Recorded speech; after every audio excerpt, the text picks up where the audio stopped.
Welcome to the Path to Brilliance podcast featuring Utica City FC, where we highlight their shine one facet at a time.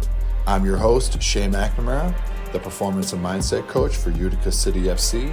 This is episode 3 with Gordy Gurson. All right, Gordy Gurson, congratulations on having me interview you. I'm just joking. You made it. Made it, for real. Brother, I'm on you've the been on cut. your path to brilliance for a long time, and when I've joked with you in private, but also I've joked with other people. Actually, not even really joking, but you are a Hall of Famer at MASL. You are a future Hall of Famer. How does that feel, just hearing that, honestly? Because when you first started your journey as a soccer player, and then getting into the ranks of being in indoor soccer and everything, and then to have the literal credibility of being all time in a lot of categories, how does it feel to know that you've really become a legend legitimately? Honestly, it's crazy to me because without the teammates that I've had throughout the years, I I wouldn't be here, and I wouldn't be in the situations I've put myself in, and I really appreciate everyone. Honestly, it's been a long path for many years, but for all the players I've been with, this is a shout out to all of them and all the moments of friendship and everything, and all the brotherhood I got from it. It's honestly it's very memorable. Isn't it funny how that's like literally the first thing you said? Like you didn't mention anything else. That was it. So can you Yeah. explain to me on like your brotherhoods that you've had? I mean, we don't need to go into details with everybody, obviously, but like, what does that mean to you? What is that, you know, almost that aha moment of what really it's all about? There's guys I've played with for 4 or 5 years that are my best friends. There's guys I've played with for one season that are my best friends that I speak to all the time. Just the team culture, being around a team every day and everything like that. It's just that brotherhood, and I get close to some of the guys, and we stay in touch always throughout the years. I'm always watching the games, and I'm sure they're doing the same, and we're always messaging back and forth and staying involved, and it's an awesome relationship to have throughout the game of soccer. It's awesome, and it's crazy because there's friends playing all over the world at this point, and we all stay in touch. That's pretty awesome, man. That's awesome.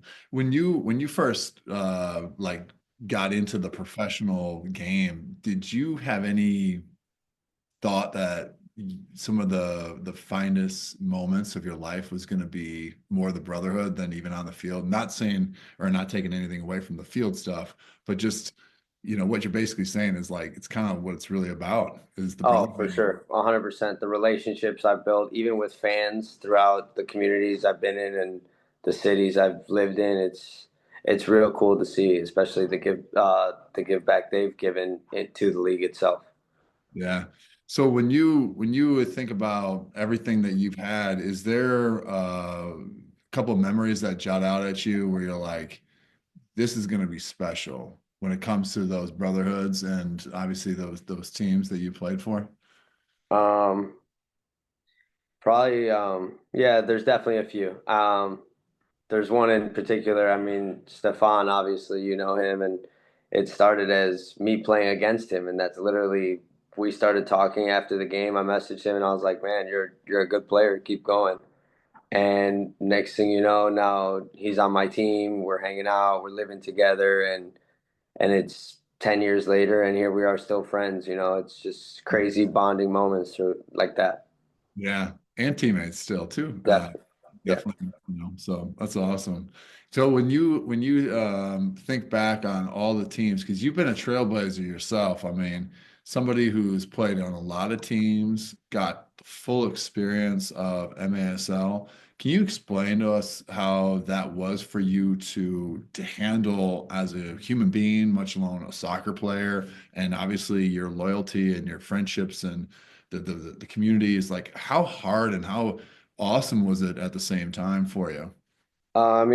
It's just awesome at the end of the day. You can't even Yeah. say it's bad. Yeah, you got to think of there's tough days with tough travel moments, when you think, oh, you're a professional soccer player. But it happens all over the world at any business, and it's uncontrollable things that that we sometimes just take for granted in life, thinking because we're professional soccer players we deserve better. Yeah. But I honestly feel that the league has done a great job um, with a lot of the structure they've had for traveling and stuff like that. And it's awesome to be a part of it. Honestly, throughout from year one to now, it's awesome to see the league grow and awesome to see the players grow throughout the league also. It's real cool. It's like a big family umbrella. Yeah, we've joked also in private with like how you guys can hate each other on the field, but then literally like each other's stories. Like, Oh yeah, it's God. it's funny how the world works. I mean, honestly, brother, I think that's for a lot of people. We get into like you and I was born in Chicago. I grew up in Milwaukee, but like we've talked about, just the Packer Bear rivalry as an example. Yeah. Like we hate each other. We but and then for you to be on the back end, how was that experience growing up with that rivalry as an example? To having ideas of like what it's going to be like, especially when you're competing against these guys, and then at the same time realizing like it's all one big fraternity and we're here to support each other and help grow each other and obviously grow the game. Yeah, it's crazy. It definitely took me a long time to realize that. But once you do, I mean, you realize there's a whole different side of just playing a sport. Yeah, yeah. When you think about some of the rivalries that you had and still have, I mean, one example would be like Nelly. I will never forget when we started working together again still in Utica, but in our first year, and we were going against Nelly, and then having Nelly last year. I was like, are you guys gonna be okay?" Yeah, no, definitely. No, like, Man, but there was some Nelly and I have moments. always been good off the field. We've never Yeah, had an issue, and we just know when it's on during the game, it's blood. yeah. I mean, you know what I'm talking about. I mean, there was Oh some yeah. like you guys really were about to get at it, and I'm like, okay, this is awesome to have this defender, but I'm like, but Gordy, I mean, think about the whole stadium. We had the whole stadium booing him every time he touched the yeah, ball.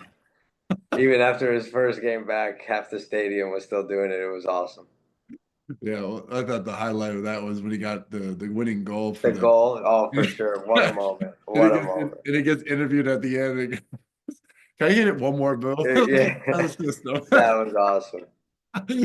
oh my gosh, that to me really, showed what we've been speaking on the last couple of minutes was, like we are here together. No matter how much we don't like each other at times, we're here. We rely on each other. We need each other. And it's the same thing with NFL or NHL. It's any of that. They're the same. They're on the same boat. We're all relying on each other to have the same living. So it's kind of interesting when it comes to that as a professional, and gearing your mind around that, especially coming up from young age and not really understanding that. When you can you speak more on that? Like when you were a kid, your dreams obviously were to be a pro athlete, correct? Yeah. And then when you got going and you got closer and closer to the professional game and all that, how was that transition for you to be a pro? Not saying that you weren't acting like a pro through grade school, high school, college, but how was that transition for you, especially from college to pro? I mean, it was pretty tough. I mean, your first time going pro, I mean, you walk into a locker room, you're all nervous and everything like that, and it's just a whole different side of things. I think my first MASL game was probably the only time I've ever felt like super nervous in a game ever.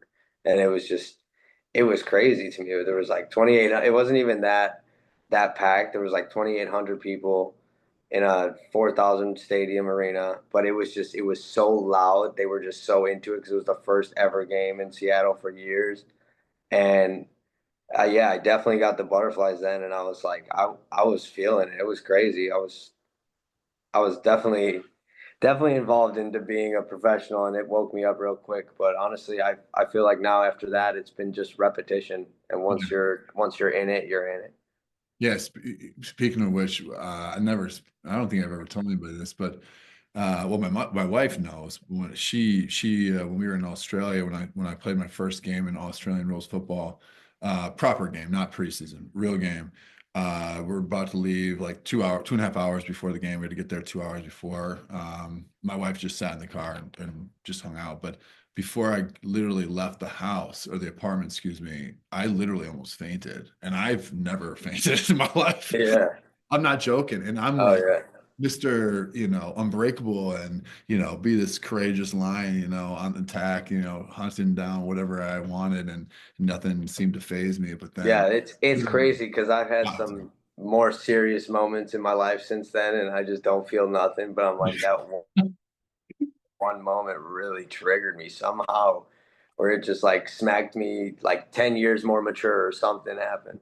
Yeah, isn't that amazing? Yeah, it's It was, crazy. it was, it was fascinating because I'm literally going like I couldn't breathe. Like it was like the weirdest feeling I can't even describe, and that's why I haven't had those too much, and I'm very grateful for them. But the idea is, I I had to sit down. Like I literally was sitting down at the desk at the table, excuse me, and my wife is allowing me to hold her, and she's just like, just breathe. You prepared for this. Like you Yeah, signed up for this. This is what you've been called to do, and you did it. You got yeah. This it. is what you Like, want. what are you worried about? I'm like, hey, you're right. And then it was just kind of like that reassurance, and then I just snapped back into my beast. Yeah, I'm like, now I'm a hungry lion. I'm about to eat. I'm about to kill somebody. Like that was crazy. Yeah, it's wild how it's the yeah. body's triggered. Yes, for sure. Oh my gosh. So like with you now, do you get legitimately, do you have any nerves? Do you have any butterflies? Do you have any, is there any form of logical pressure knowing that you've gone into the agreement of this excitement, but it turns into that natural anxiety butterflies? Do you have any of that anymore? Honestly, no. I just feel the love so much of just enjoying it and having people being able to watch me play. It's just awesome to me. And honestly, I just get the same feeling every game. Like I'm ready to perform for whoever comes to see us play. Yeah. Isn't that amazing? Like to think about, they say the same feeling, same frequency of anxiety is attached to excitement. And what you're describing is and what they say is they just have to change perspective. It's the same feeling. It's the Yeah, same feeling that you have literally in the quantum field measurements of all that. It's literally just excitement. So for you, you've tapped into the logical association but also the spiritual alignment. And it's very clear ever since we've been working together for the last 3 years proper, but then previously when you're in Iowa. But it seems like you really embrace the moment through love versus that natural fear, which is very true because you don't want to lose. So you have that definitely. fear, but you don't allow yourself to be in that frequency. It's like Jesus turning the cheek. It's like it's not just to not retaliate, but it's not to react to it. And it seems like you do a Yeah. really good job with that. Yeah, I appreciate it. Yeah, I mean, it's not easy to deal with. It definitely, I mean, there's people that I see people all the time that, some people just can't handle it. But yeah, it's definitely a positive trait that I have. Yeah, I would say it's definitely. I mean, you have many traits that are very admirable and very much a role model and a trailblazer for many to follow. But that being able to handle pressure is it can make or break you in your career. It doesn't matter how good your body is, no matter how smart you are, it doesn't matter how skilled you are, it doesn't matter how well your chemistry is with your boys or your coach. You still have to operate yourself to perform. And I feel that you're one of the best ones that I've ever coached, in my opinion. Well, it's obviously my opinion because of my relationship, but my point is that you're one of the best I've ever had to experience when it comes to handling the moment. And it's very evidently clear in all of the highlights that you've had with the PKs, the free kicks, getting the goal when we need it, winning goals. It's very evident, and it seems like that's either people say you have it or you develop it. I think you naturally train yourself to have it, but you definitely can develop it more than anything else. But where did it come from with you? Did you always have that ability, or do you think you just naturally matured and became more professional to it? Honestly, yeah, I think I just matured as the time went on. I mean, throughout my career, college, professional, even high school, I mean, there's definitely penalties that I've missed. Yeah. Um, but just there's no fear of me missing. It's more of I feel bad for the goalie that's stepping up against me because my odds are more likely to score than not. And there was a shootout last year in Harrisburg where Glorioso was coming in as the backup goalie, and he looks at me and I said, "Man, I'm sorry. You're cold all game and you have to get scored on and then go right back off. Like you're gonna get subbed right back off." I was like, "There is nothing you can do." And he said, "Oh no, I'm gonna stop this." And I said, "Okay, here we go." And here I am at Harrisburg, and I put it top corner, and you just see his head down right away, and I put my shush up, and it was definitely a funny moment for me. Oh my God. Think about how everybody has anxiety. Everyone's watching, everyone's nervous, everyone's like, oh my God. And then you're just going, "Ah, you poor sucker. I'm so sorry." Yeah. Like I wish you had the third string in today, like whoever it is getting scored on. It had to be you, bro. It had to be Yeah, it really, funny. It had to it's be tough. you. And then you're gonna go back to the bench and make it look like you gave up that goal. It's pretty funny. Oh my God. That, I mean, honestly, just like really think about for all the individuals watching us right now, they are literally hopefully laughing because they're going, wow, I wish I had that, or man, we need to train my son or my daughter to do that. But the reality is you stayed within your love, within your ability to be you. And then you did not allow the frequency of their fear trying to impenetrate, your wall, your unbreakable wall. And to you to then go, I'm sorry, man. I wish this wasn't had to be you. That is just unbelievable, man. That's unbelievable. Definitely. Just Yeah, no, it's incredible. good. I That mean, was it does make it easier though when your teammates are confident in you. I mean, I've had shootouts in the past. There was one where Nate didn't even run. He didn't even move. He stood there at midfield with his hands up right when the ref blew the whistle for my shootout, and he just knew it was going in. He said he doesn't even have to run for the rebound. And like just the confidence that you get in the backup from your teammates is just, I mean, it you really can't let them down in a moment like that. Yeah, yeah. But the fact of the matter is, you didn't know that existed, so it didn't matter what he was doing or not doing. You were still going to be you. Yeah, That's the specialty of being able to work on yourself on the deeper moments, which obviously we've had many times over with all of our conversations, public and private. But the reality is, you've developed yourself to be able to have that superpower, and it really is to feel unbreakable on your path to your brilliance is honestly it's the extra sauce that you need during times when you might not have the most confidence, or when other people don't have confidence in you, or they have confidence in you but they're so filled with anxiety that they don't even know how to get out of it because they just can't get out of that freaky feeling, and right. you to have the ability to be unbreakable to it is truly, it's unbelievable. It's really good. So when you think about the experiences of handling those moments, is there any moment that you have that jumps out at you where you're like, that's a forever memory? Um, yeah, definitely the shootout for actually the one I'm talking about with Nate with his hands up. It was the Ava game. I just thought it was very special. I mean, it was just crazy to me how if the ball was going in the goal, the time would have ran out and it wouldn't have counted. It hit the goalie's hand outside the box with like 0.2 seconds left or 0.01 or something. Yep. And it gave us a shootout. And, Nate looked at me and he just gave me the ball and said, go score this. And obviously it was just a different type of vibe at the game because of the Ava situation. I mean, it's just a tough moment for anyone to handle, and just having the family there and everything like that. It was just, it was special. It was definitely a special moment to the city of Utica for sure, No. and to the soccer community around here. Yeah, I think the whole league won on that one. I mean, when that all happened, I started crying. I mean, I literally was crying. Yeah. I had tears rolling down. I wasn't wailing, but I was just tears were flowing, and I'm Oh like, yeah, it's sad. it was it. And obviously we knew that you were, because you are a designated taker, but I was like, this is fate. Like Yeah, literally. The there's ball nothing, had the there's ball. nothing you can say. It's There just was no goal we were going to score there. Yeah, it was crazy. it was over. It was perfect. It really Yeah, was. literally. That was probably one of my favorite moments ever being part of, in my opinion, from a performance mindset coaching uh position. That was it. That was Yeah, it. oh, for sure. Definitely. That was special, man. That was special.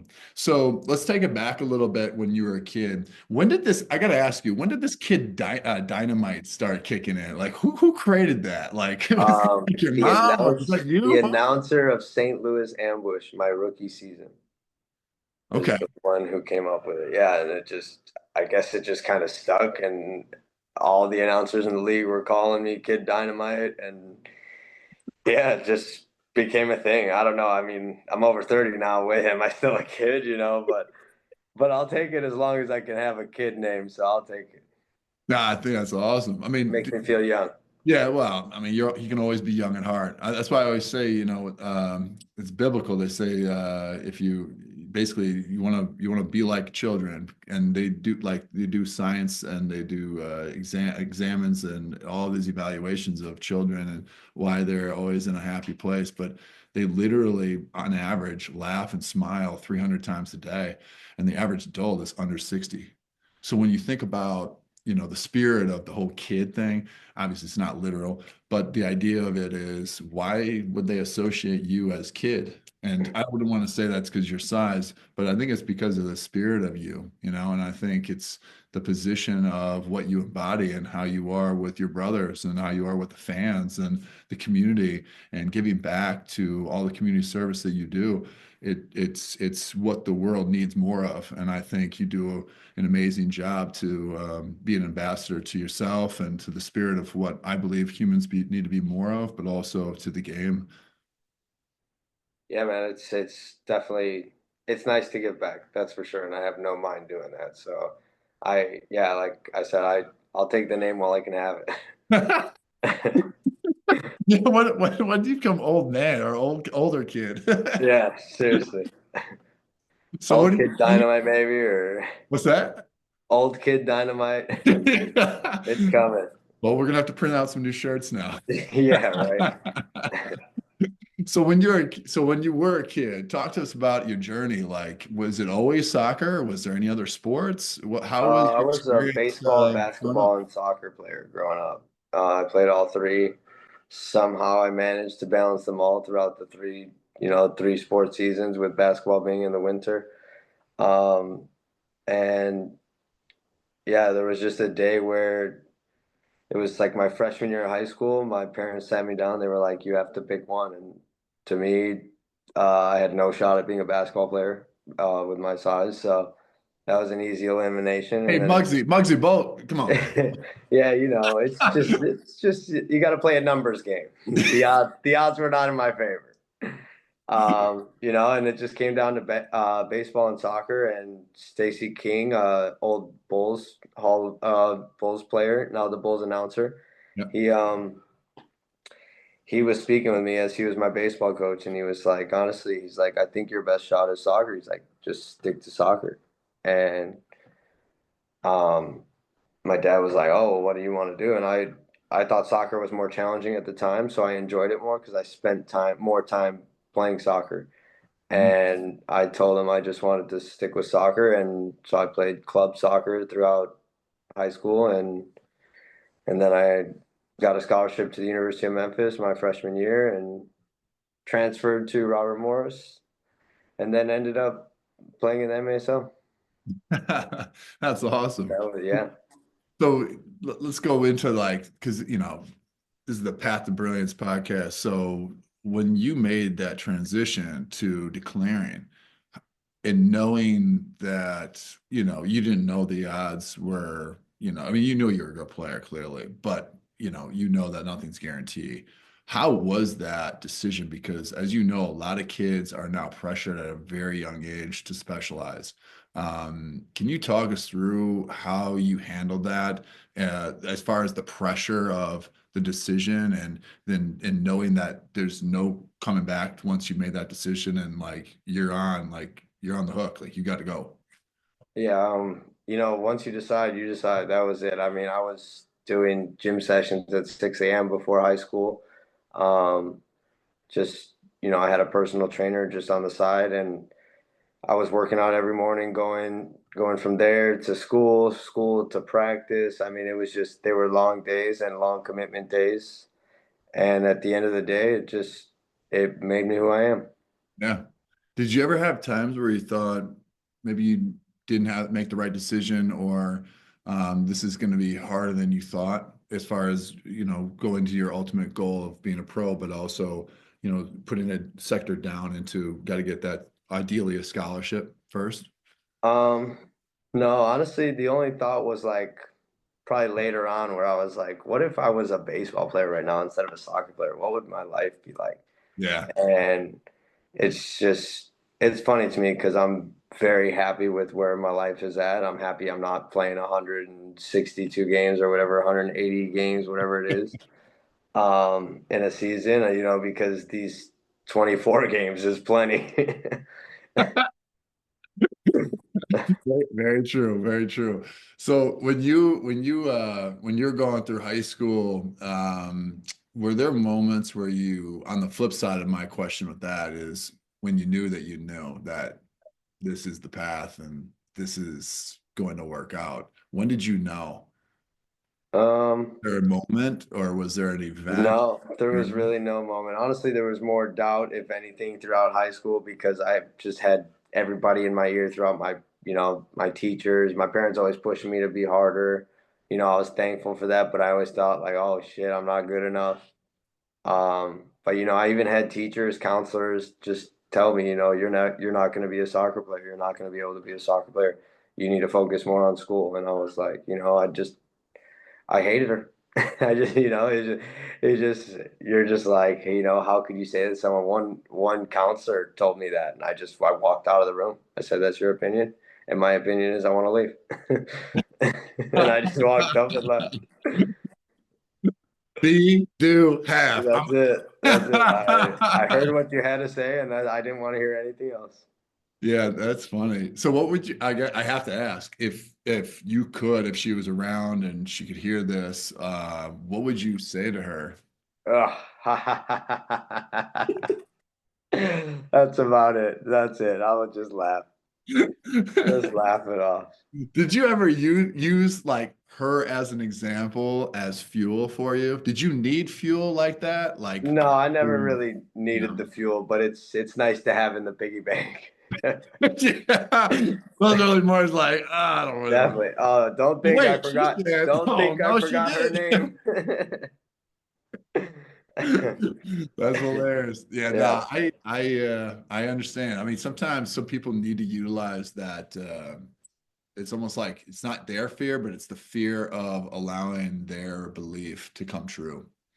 And that sometimes is needed to get your butt going, or find that extra energy boost, or whatever the case is. So I had to ask because obviously, sometimes, you need it. But if you don't need it, then that means that you're totally in fulfillment of being on purpose. And it seems like you've been on purpose for quite some time now. So it's quite the life you've lived, man, because a lot of people don't have that. Definitely. Definitely. So when you're going through your journey with playing college ball, when did it become apparent that you were going to go pro? Um, right out of my senior year, I got into the USL combine. Mhm. So I got accepted into that, and I had a pretty good combine, and I got picked up by the Dayton Dutch Lions. Yeah, they invited me to their preseason, and that's when I was like, "Oh my God, this is really happening." Yeah. And joke was on me; they cut me right before they signed me, so I didn't end up having a contract. But then one of my buddies hit me up, Alex Megson. He was like, "Hey, I know my buddy that's starting a team in Seattle. Do you want to try playing indoor?" And I was like, you know what? I always loved indoor soccer. It seems like it'd be a good time. And I was like, let me see what it's about while I can try and play outdoor later. And then I went to Seattle, and it was a crazy road from there. Yeah. So a guy talked us through that because you are not officially committed to just playing indoor for some years. Because obviously, I know you played in Australia in particular. How was that for you and that journey of having those two different mindsets? Or, one was obviously let's figure out how this indoor thing could be, and had this, sustain, the outdoor dream. But then obviously you did the outdoor dream as well. So can you explain how you handled all that? Because that would have been a lot of this and that and Yeah. uncertainty, everything. The younger I was, the more I wanted. So I wanted it all. I would have played anything. I played futsal. I was at um, the beach national team camp. I was there. I mean, there's all forms of soccer that I played. I was always about it. And um, the only really time, I don't know, I'd really say no. I just, the fitness, I would say, the fitness part of it would be the only thing I would say is the hardest transition from going from indoor to outdoor or outdoor to indoor, just from being able to play 90 minutes from not even be able to playing 2 minutes at a full sprint is just such a difference. And that's something that it takes a couple weeks to get used to for sure. Yeah. Couple weeks to say the least. Yes. That's for sure. So then how was that when you finally had to basically just, I mean, you do obviously on the summertime, you do, I don't know what level you want to call it, high amateur, Yeah. door and all that. I wouldn't categorize that as the professional that you used to play. So I'm trying to segregate it for everyone to comprehend here. How was that for you when the outdoor in particular was done? When you knew it was like, I need to hang them up, like I'm not enough for it. Um, it was tough, but I just felt like I just really had to excel more at indoor because that's all I was going to have. So, um, I love to give back. I coach a little bit here and there with outdoor, but at the end of the day, I want to do as much indoor as possible now Yeah, that yeah, I'm limited. yeah, yeah. Well, hey, that kid stuff is Yeah, this limited kid dynamite for sure. yeah, no, for sure. But that's always hard. I always tell athletes and parents that an athlete lives as two lives, and once that life of an athlete's over, it's a death, and it's sad, and For sure. it's real, and it's depressing, and it's an identity crisis, and I could go on. But did you have any of that? Like, was there any depression when you knew that original dream of outdoor soccer was done? Um, no, I mean, yes and no, but at the end of the day, it was a long road and Totally. playing in snow, playing in, 10 degrees, 20 degrees, whatever it could be. It's just I feel like I did it all. And at the Yeah. end of the day, indoor, there's always a roof. You don't have to deal with the rain, long sleeves if you're wearing short sleeves, you just know what you're gonna get. Yeah, yeah, yeah. I can imagine Put that. the heat on. Nice. Well, Utica, they need to turn it up just a little bit. That's for sure. I mean, it's so funny seeing some of the guys wear gloves. I'm like, come on, man. It's not, Oh yeah. come on. I think it's now stylistic now, but Yeah, whatever. I'm not judging. definitely. So indoor, when you first started, were you initially like, I'm a forward, or was there any bit of you going, I can play anywhere, or was it like just kind of naturally this is It was just, yeah, I was a forward. That's what he put me at my first game, and it hasn't really changed. I played a little bit target, second forward, but yeah, I haven't really played anything else. That's where I've always excelled at. yeah. And getting, you're for people that don't know, they can look them up on Google, MASL scoring leaders, even assists as well. You're up there. Like, did you ever envision having the type of career that you had? I mean, no ego, just being real. Like, you knew logically you were going to be good, but to the levels of what you were able to manifest for some time, did you ever have that in your mind that are like, yeah, this is my new goal. Like I'm gonna be a legend in this sport. Never, never, never crossed my mind, honestly. It's just something that just kept with me. It was just more of what's going on with my life. It just became a hobby, a part of like, it's just my life. That's just how it goes. Yeah. No, that's cool, man. That's awesome. Well, I guess I'm maybe making more emphasis on it than you might even have given it thought. But Yeah. does that make it awkward for you? Like just No, you are it's you not. like, I'm not worthy of that? Yeah, Or I'm really oh, I'm cool scratching with the head now. it. No, it's real though, man. It's real. I mean, at the end of the day, people are going to have their perspective of you, and I think you know that, and you've been unbreakable to that, very unconditional to anybody's thought process of you, whether they liked you or they didn't. But you're still going to be you, and I think that's the spirit of that whole dynamite is like, you're gonna bang either way, and it's gonna be on. So Yeah. that's pretty special, man. So I gotta ask, you're now with us with Utica for the last 3 years.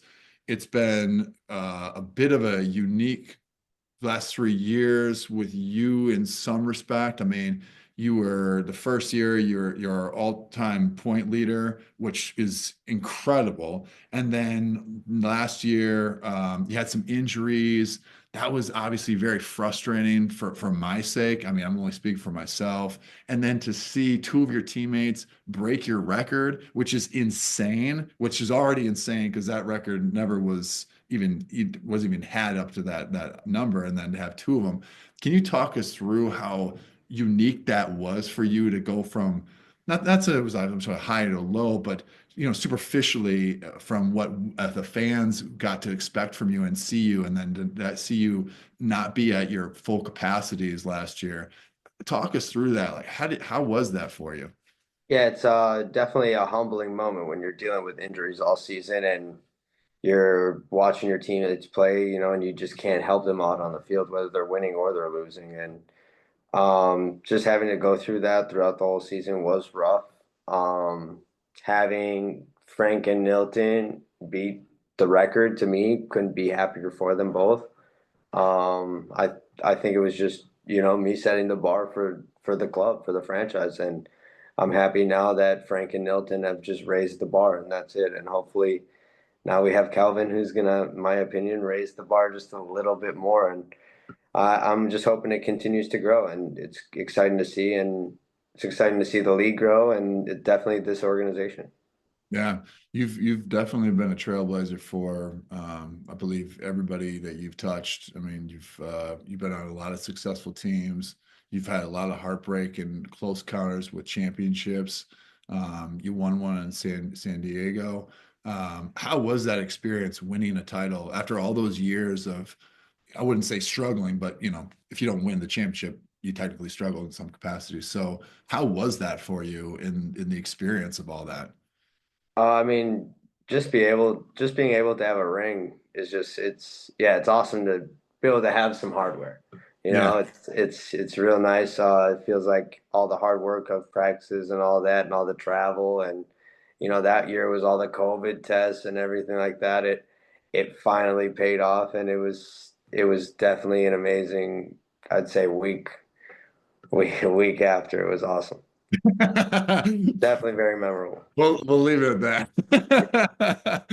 But the journey to it, and I want to ask you because we spoke on this text actually the other day about essentially is it worth it knowing that nothing's guaranteed, you give everything you have, and you hope for the best logically, and you have the confidence that it'll come, but you don't know if it's going to come or not. But you and I both spoke on the fact that you're seeing a trend now, not so much just on our team, but human nature, but also guys in the league as well. If you want to segregate it to just our league, they're not doing all the things that they know they can. Like they're not paying the fee of doing what they need for everything that's going to allow them to give themselves the best chance to have no regret.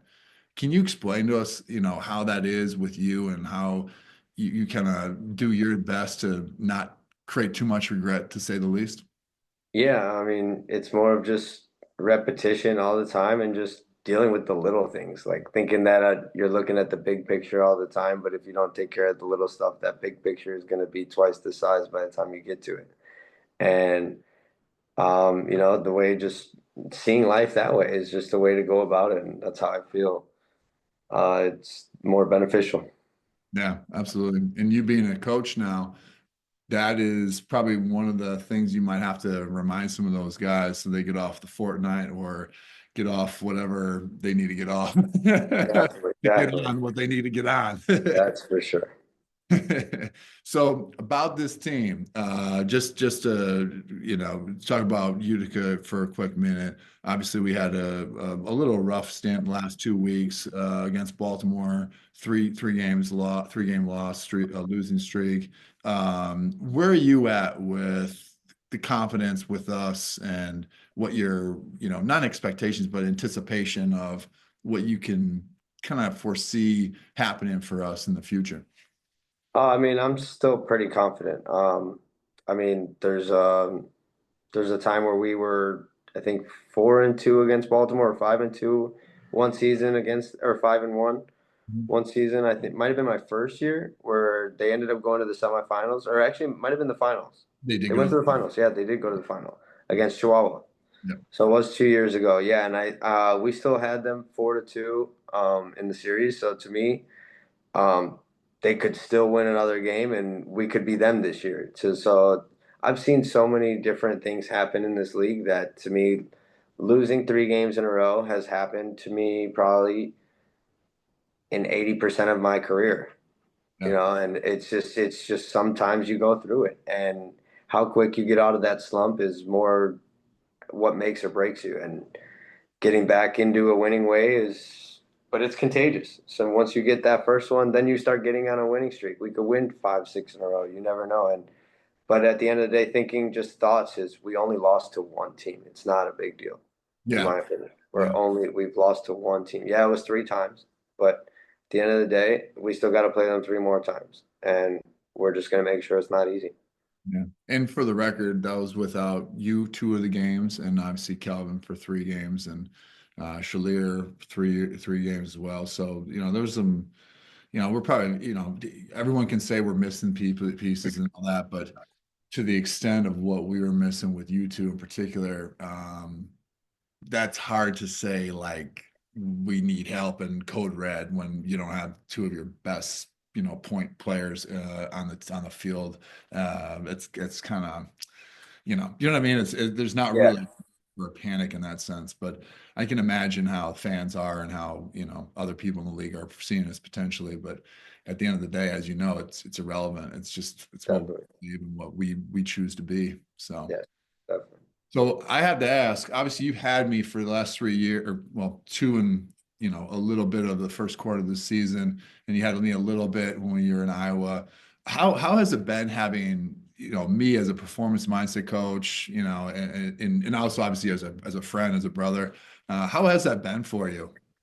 Honestly, it's a tool I never thought I'd have in my life, and once I realized I have one right here, on my phone, a text away, a call away, whenever I need. It's just why would I not use you? And that's you know, um, with how opening you are with us and me individually, it's just it's yeah, it'd be silly for me not to utilize you and help me on and off the field mature. Yeah. Is it just the maturity that I've helped you with? Anything else? Nah, nah. Come on. Yeah. We don't No, need the whole we definitely. don't need the whole bag. No, definitely, definitely. You're not a kid everywhere. Come on now. But no, it was, again, what I do with people is confidential, but I'm very proud of you. I'm proud of being in your life as I am with a lot of people. But I think you and I have had such a good friendship as well. That's been really cool where we've been able to stack that. But when it's time to get real, you take it on the chin. You're the one that always asks and demands honesty. And I think once again, if you look at somebody who's living their life and they're trying to be on their path to that brilliance that they want, they have to demand honesty. They have to go into the acceptance of the truth of the reality and to not fight it. Because as you know, and I know, we have some people in our lives, personal and professionally, that don't want the truth. And even though they know the truth is there, they will run away from it. They'll deflect. They'll whine. They'll distract. It's all things that we're guilty of as well as human beings. But when you're really on the path of that brilliance of what you really want, you can't afford to not be in alignment to the truth. And you, brother, absolutely exemplify that. And I have to give you your kudos because it's the way. I It's appreciate it. I initial. appreciate it, sure. It's awesome having you around, that's for sure. That's awesome, man. Well, thanks so much for being on the Path of Brilliance podcast. I appreciate you. I love you, man. And no matter how long this lasts with us from a professional side, we'll definitely be brothers forever. And I'm really happy that our lives cross. So it's pretty cool. Yes, sir. Appreciate you, Shay. Thanks All for right, having brother. me. I appreciate you. Thank We'll you. talk to you later. Have a great day. You See too. you. Bye bye.